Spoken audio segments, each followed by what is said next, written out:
Yo, what's up, everybody? It's Profit Gaming here, and we're going to be doing the Lost Levels just to wrap up The Last of Us Part 2. I may think about doing another No Return.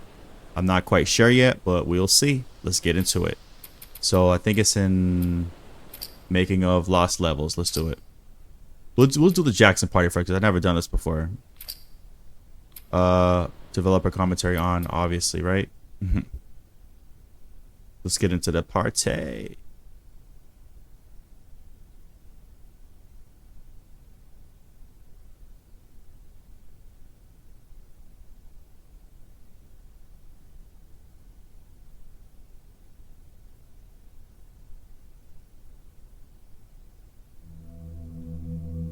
You're about to play an unfinished level from The Last of Us Part 2.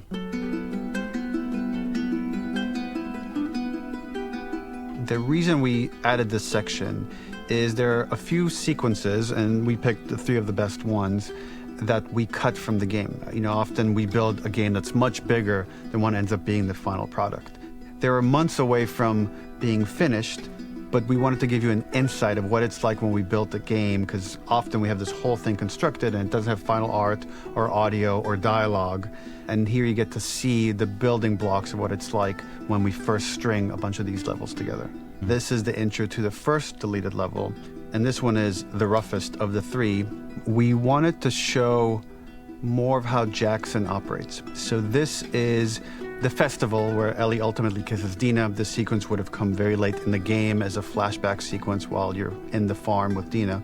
And we wanted to show what is the rest of Jackson doing, and wanted to put on the stick, make it interactive. So you could see when you're outside, there are all these almost like carnival games that you can play. You could mix drinks, you could play with these kids that are playing a sort of clicker Marco Polo, sit down and listen to conversations.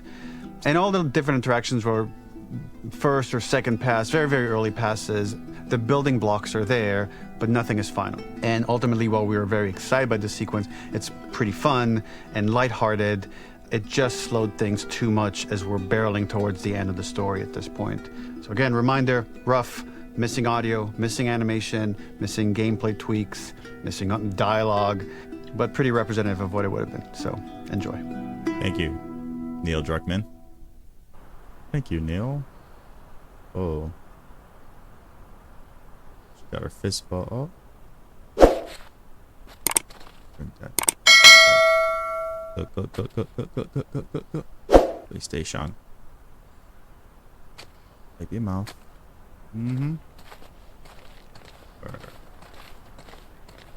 Originally, this level was going to transition us to farm. We would go all the way through to the dance, where Ellie and Dina share their first kiss. Then we would play through farm, and when Ellie plays the guitar at night, she would remember the Seth incident. So, the opening for this was a little tricky. We needed it to match at least a little what you might expect emotionally coming from prior beats, because we were already purposefully disorienting you in time and space. Remember, you just came from this huge fight. To jump straight into it would have been a little too jarring. After some back and forth, we rooted it in Ellie's nerves, calling back to her hands shaking in the theater. But this time, for a much more innocuous reason we'll find out later. She's nervous because she has a crush on Dina, who is the only reason why she's here at the dance. Something we really wanted to do was highlight the way their lives had turned upside down since she went down this path. We had this idea of recontextualizing all of our usual gameplay mechanics that were designed for really violent ends. The workbench, door bashes, throwable weapons, and even the infected, which is my personal favorite. Peppered throughout the level are moments of levity or shared history, all the while seeing how happy and mundane they all were before her huge revenge odyssey. We use our workbench a lot to make a lot of things that kill and maim and hurt people. Here, we had the silly idea of using the same feel, harkening back to the same animations, using the exact same UI to instead fix a drink. Like the workbench, you could pick your base, and then you could add something to it. And at the time, we had some different reactions from Ellie based on how strong you chose to make the drink.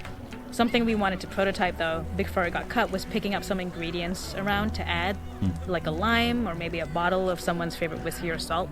Like you were earning upgrades, We also toyed with having Ellie carry around the drink you made and occasionally sip it, psyching herself up to go talk to Dina inside because she's nervous. It got too noodly though, because she would need to keep placing it somewhere before she did anything, so it would have ended up more trouble than it was worth.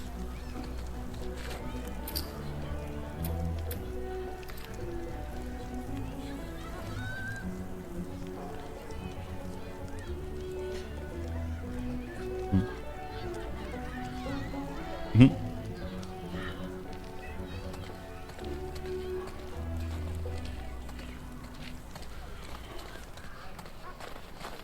This is cool. It is not a festival without one of these throwing games. This one, of course, uses our throwable system where you're often chucking explosive things or stunning things, but for a more wholesome purpose, although some people take this game really seriously. A fun aspect of this is if you did well, you could win a toy here. Ellie would place it in her pocket. If you had done this, you'd find the toy with JJ, the baby, later back at the farm. When we cut this, the toy made it through anyway because it was so cute. It is the same one you see on the tractor at the farm. Ollie the elephant.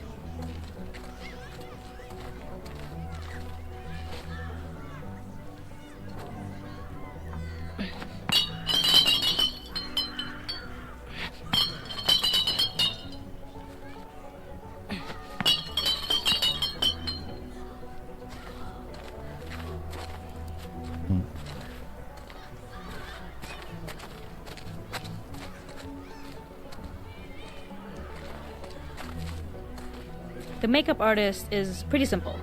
It's one of those little in-game scenes we peppered in to make it feel like Ellie had roots in the town. Hallie, our writer, mentioned that in her mind, an ex-girlfriend of Ellie's tattooed her arm to cover up her scar.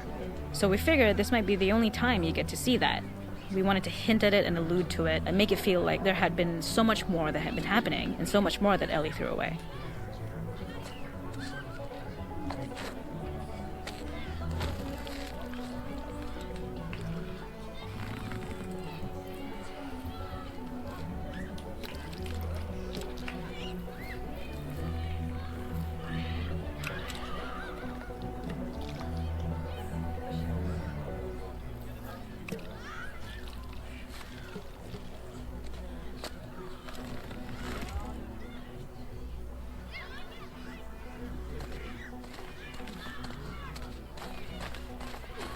This is one of my favorite sections because I think that it achieves both the slice of life aspect of Jackson while also being a stark reminder of how dark the world that they live in really, really is. To attract attention and curiosity, one of the kids was supposed to make this adorable, messed up little clicker impression and the others would giggle. We tried a version where if you got close enough, the kid might try and follow you a little before turning back. Since clickers are blind and move by echolocation, for this game of messed up tag, Ellie must close her eyes and listen for when the children give themselves away. The thought was that these kids are in relative safety. They still grow up with the dangers of clickers and runners, and all those lessons would embed themselves in the games that they play. When the festival got cut, they tried to preserve this moment and move it to the front of the game where the snowball fight is, as a tutorial. However, being in the headspace of a clicker doesn't really teach you how to deal with them. Eventually, it evolved, and they instead made the snowball fight, which was, I think, way more effective. For me, it's character illuminating that not only does Ellie know this game, she plays along. There's a familiarity with the kids that's really nice to see, especially because it's such a difference from the Ellie we see later, who has a sort of hollow normalcy that she's trying to get with JJ, but kind of fails.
What you looking at?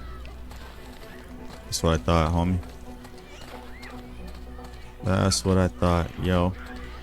There's a hidden spot at the back that was just a bit of fun. It was highlighting Jackson's normalcy with something we would find in a real world. In the back, you would find teenagers finding some alone time with each other in a dark corner of a party. It was rewarding the player for peeking into a hidden corner, but ultimately redirecting them back to the festival. We also had versions of them smoking weed here, despite Maria's consternation, probably having gotten it from Eugene.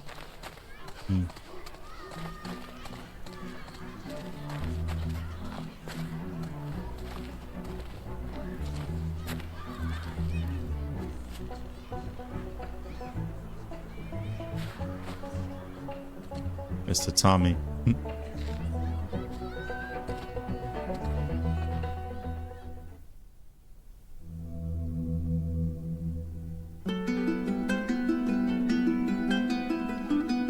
In this second deleted level, which is an extended sequence of the sewers in Seattle, this comes on the heels of where Ellie goes into a building and she survives an attack by stalkers and gets thrown out of a window and gets swept away by the current. And then we cut this section that used to be there in the final game. Now you will get to play it.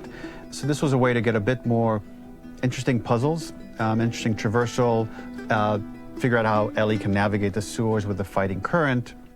Ultimately, with a lot of these levels and these sequences, the reason why we cut them were for pacing purposes. But here it is for you in this very kind of raw form that part of it will feel finished, parts of it will feel like assets are missing as far as audio, animation won't be final.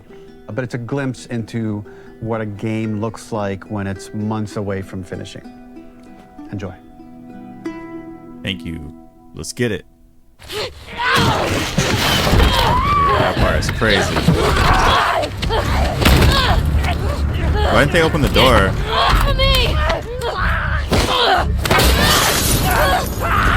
Did they really lock the door like that?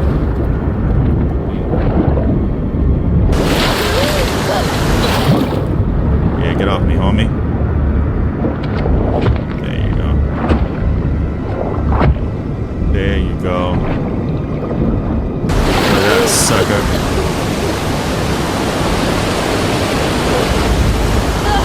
No. Oh god. She's lucky she didn't get impaled. Calm down, Ellie. It's alright. You're gonna live. You're gonna live. You're gonna live. Sweetheart. Sweet cheeks. Okay. Good job, Ellie Mundo. Fuck Seattle. Yeah, right? Okay. Where the hell am I? The ladder acts as an immediate goal for the player, but being able to climb out is not going to be so easy. To keep levels interesting and engaging, we alternate between positive and negative values the player experiences. Here, it's a positive to have found a ladder, but then a negative to discover it's not the solution. But then another positive to identify the next short-term goal of the doorway. By alternating between these opposing values, we give players what they expect, but not how they expect it. Interesting. This level, internally known as Find Nora, was quite long in duration as we had to make Ellie traverse a far distance to the opposite side of downtown Seattle. The sewer section was originally longer than what we released the game with, approximately 10 minutes more. This was one of the few areas of the game that used water flow as part of a traversal puzzle. The player has to go upstream to use the current to get to the platform to reach the other side.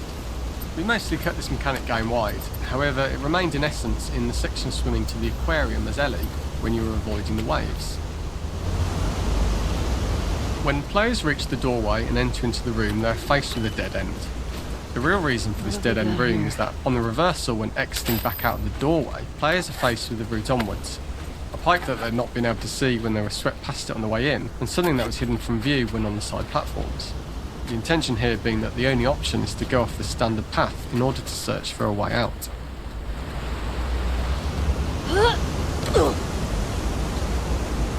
Get me the hell out of here.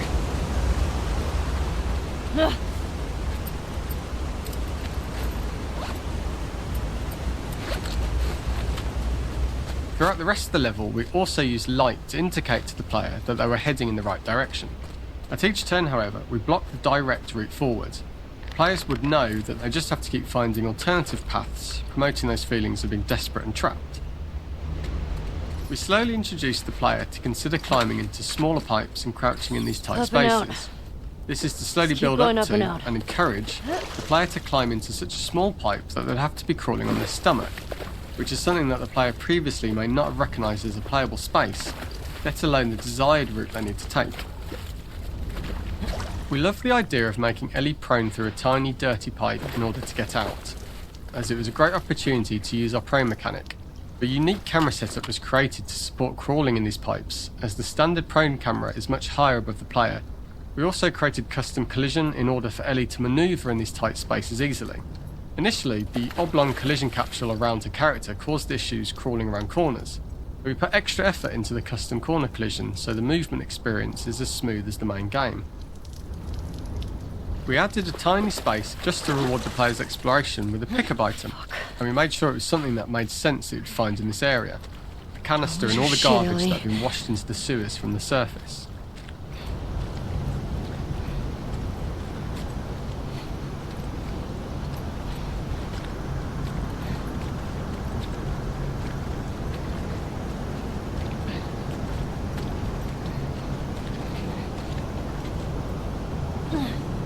In order for the player to feel cramped, claustrophobic and desperate, we'd been enforcing the traversal mechanics that allow for a tight environment which promote these feelings. We introduced the use of the squeeze through so that we can keep the player feeling enclosed and tight, but without repeating the same geometry. Here we change from low ceilings with wider walls to high ceilings and tight walls to change up the spatial pacing and keep the level from repeating itself.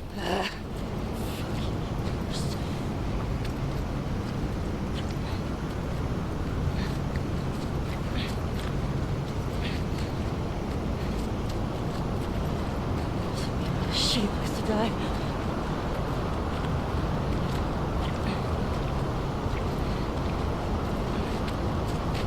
Originally, we had the waterline much higher here, so players had to swim through this tight tunnel.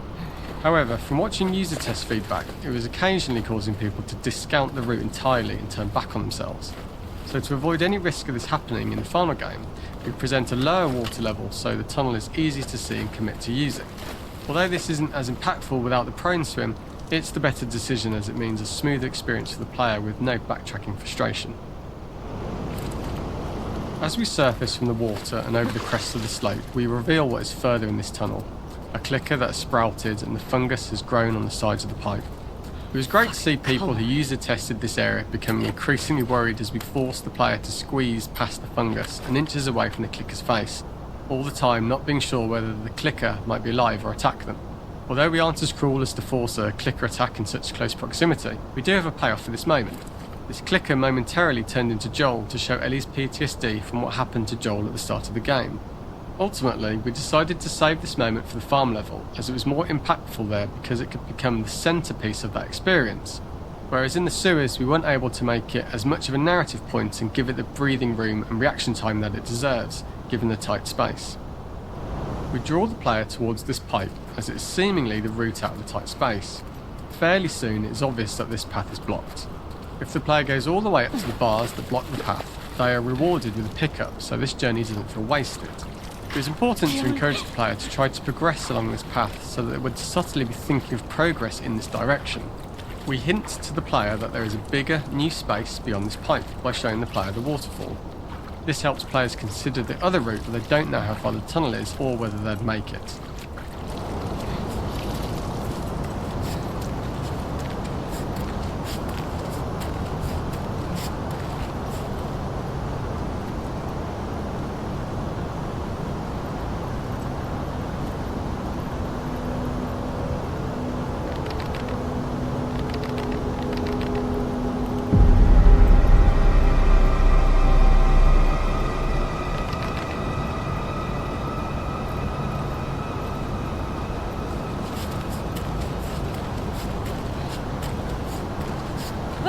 Oh shit!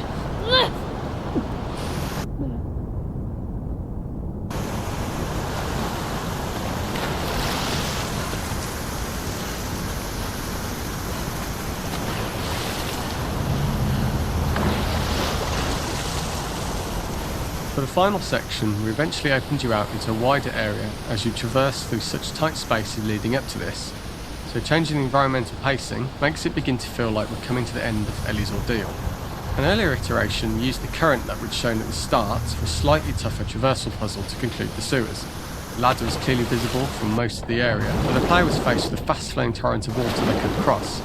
If the player attempted to jump into the water, they were not able to swim across the ladder due to the water's speed, but instead they had to traverse the pipe running along the top of the space in order to get across the water.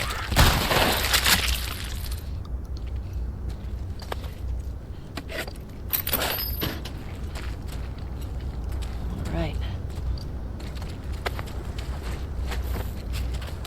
This is the first time we get to see stalkers that are embedded into the walls. So this optional room is a nice little early extra that the player gets if they explore. We also use the pickups to lure players over to be close enough to trigger the stalker attack. This caused quite a few jump scares with user testers who played our game before its release.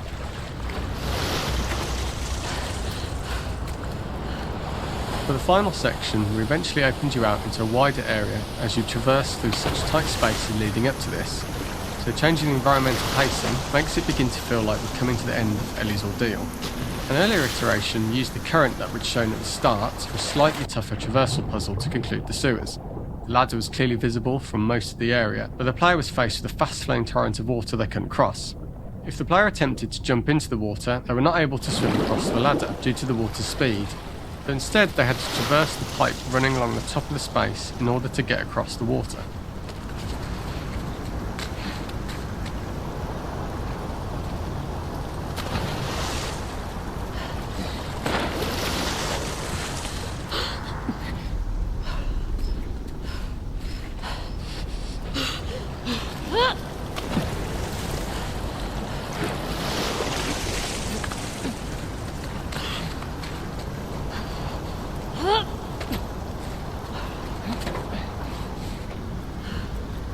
Using this pipe was retained in the iteration we shipped with, as it's the last of the extreme methods Ellie has to undergo in order to escape the sewers, and what she will go through in her pursuit of revenge.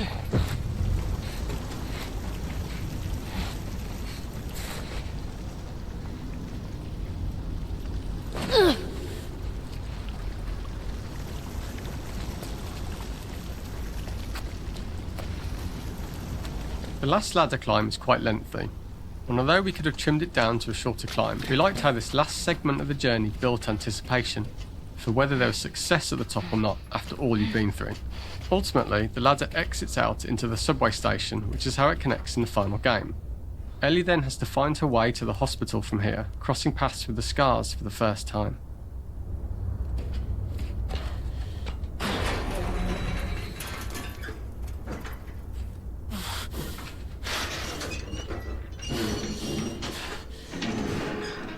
Nice.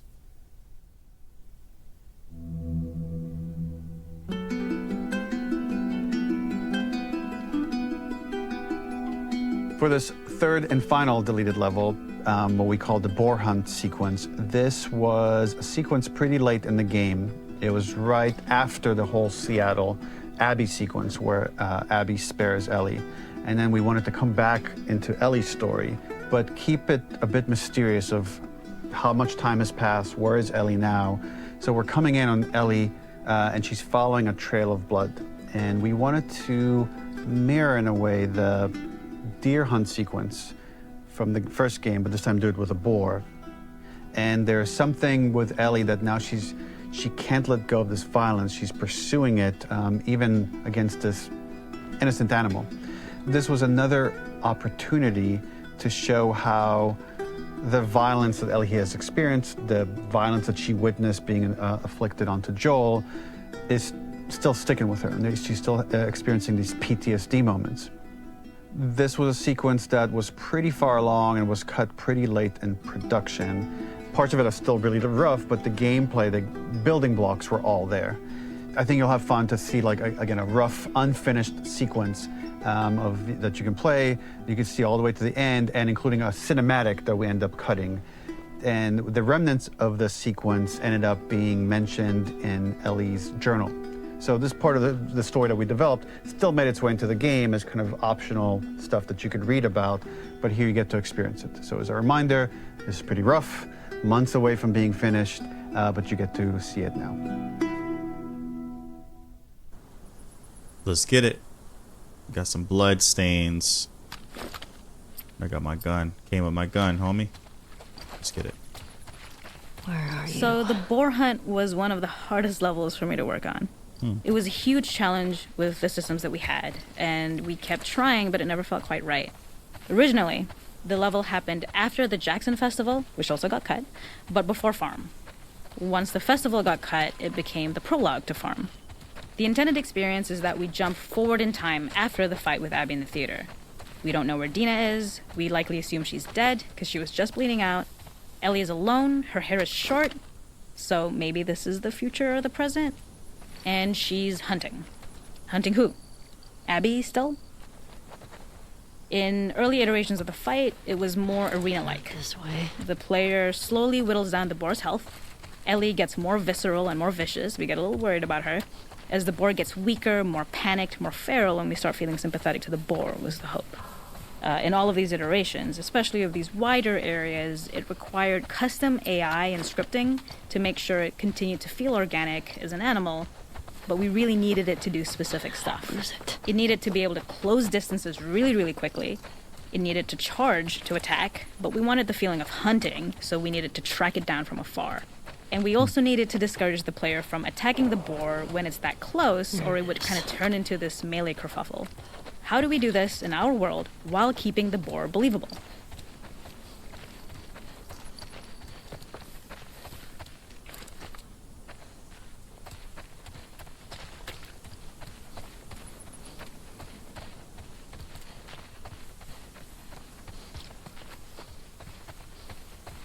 We must have gone through 5 or 6 iterations of the boar fight and all, and every single time it changed pretty drastically. We split it into clear phases, where one was like all long range.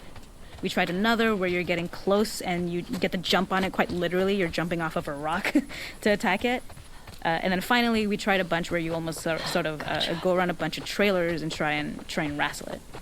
We uncovered after some time that taking down a boar over several phases felt very laborious and a little dramatic. It was comically long. It felt too boss-like, a little too gamey. We decided to cut the first few phases, and we opted for a cold open after the boar had already been hurt off-screen. So that allowed us to focus on feeling like we're closing in on prey and to introduce the boar when it was at its most dangerous. Already hurt, do I get in there? already feral, much too close for comfort. And so the thinking was it would bring us more into Ellie's mindset. Is this really hunting for food, or is she hunting for some other reason?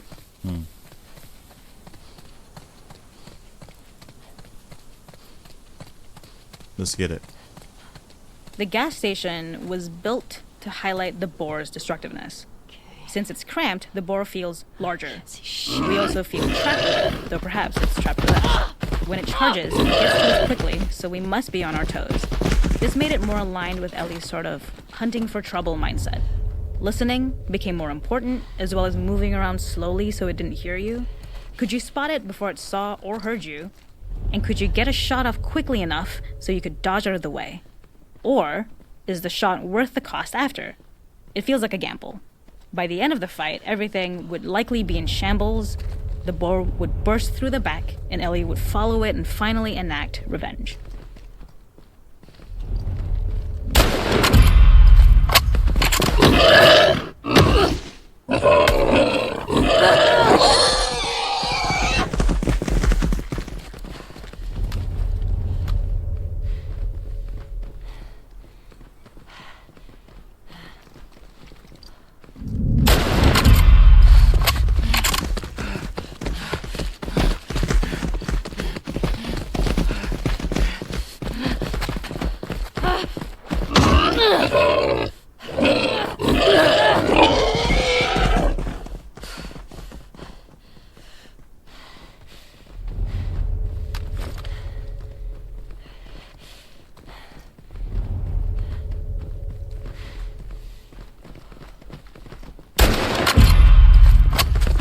Oh.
The boar kill was supposed to be anything but glorious, with the boar whimpering at the back of the gas station after Ellie's relentless hunt. After this, hearing the drone that we kinda come to associate with Ellie's trauma, we would hard cut to the stream where she's washing her hands and holding rabbits that she hunted, about to return to Dina. And there would be no mention of the boar.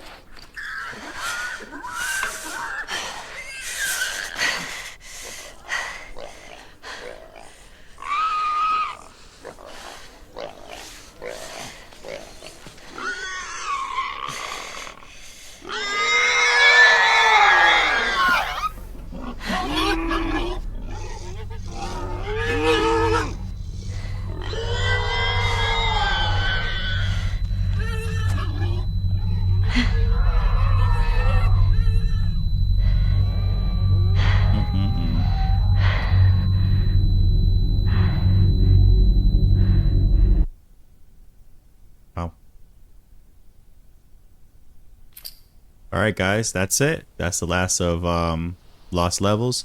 Thank you guys for tuning in. If you like these videos, like, comment, and subscribe, and stay tuned for more gameplay footage. We out. Peace.